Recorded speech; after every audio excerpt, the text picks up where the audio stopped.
Joining me now, the Democratic congressman who represents that district, Shamari Figures. It's good to have you here. Next week's primaries set to go forward, but votes for some races, including yours, will be invalidated. How much confusion is there on the ground in your home state right now? Well, there's a lot of confusion, and they say they'll be invalidated, but the truth is nobody knows.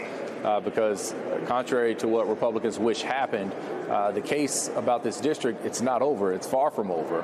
The Supreme Court did exactly what we anticipated them doing, and they put the case back down at the lower court for reconsideration in light of Calais. But there are several differences in this case. We did not expect them to lift the injunction, which was a bit of a surprise. But at the end of the day, this case is not over, so we don't know what the district lines are going to be. So you literally don't know where you'll be running potentially for Congress? We don't, and that's the unfortunate position that the Alabama State Legislature and leadership in the state has put us in by attempting to rush through this process. As it stands right now, the state of Alabama has gone to a map, the 2023 version of the map, but there's a pending injunction request before the three-judge panel, again, that originally put the injunction in place that could be decided as soon as next week. And so we are as confused as it sounds. And so unfortunately, we're going to continue to do everything we can, A, to represent the people in this district, and B, prepare for whatever district we end up running in.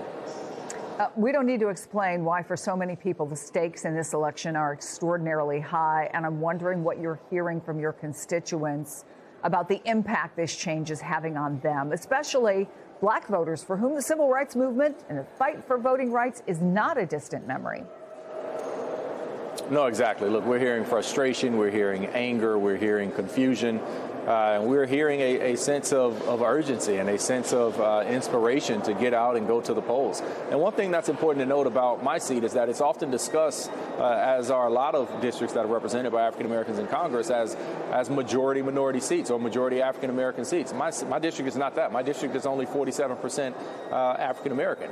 And so, what the state is, doing here is removing a legitimate opportunity, which is what the Voting Rights Act calls for. Not a promise, not a guarantee, not a stacked deck or a fixed result or a fixed outcome, but a legitimate opportunity for Black voters to have their voices heard. I wonder, as you're talking to officials, particularly lawyers, when might we get some clarity? When might voters get some clarity about what is going to happen here and what's going to count and what isn't? Well, what should have happened is the state never should have reset or announced a plan for another primary date until after the current primary. That would have been the most prudent thing to do, the most responsible thing to do, and certainly the thing that would have caused the least amount of confusion. It's a much less confusing situations when you tell people that, hey, you have to go vote again, than it is to put out two different dates ahead of one election and tell people that your votes may not count in one of those elections. So we honestly do not know. It's back up to the courts. This is a three-judge panel. 3 Republican-appointed judges, by the way. 2 were appointed by Donald Trump. 1 was appointed originally to the bench by Ronald Reagan. They unanimously found that the state of Alabama engaged in intentional discrimination in how it drew its maps. So we don't expect a different outcome, and we are hopeful that the court will make that decision here relatively soon. Congressman Shamari Figures, thanks for coming on the show. Appreciate it.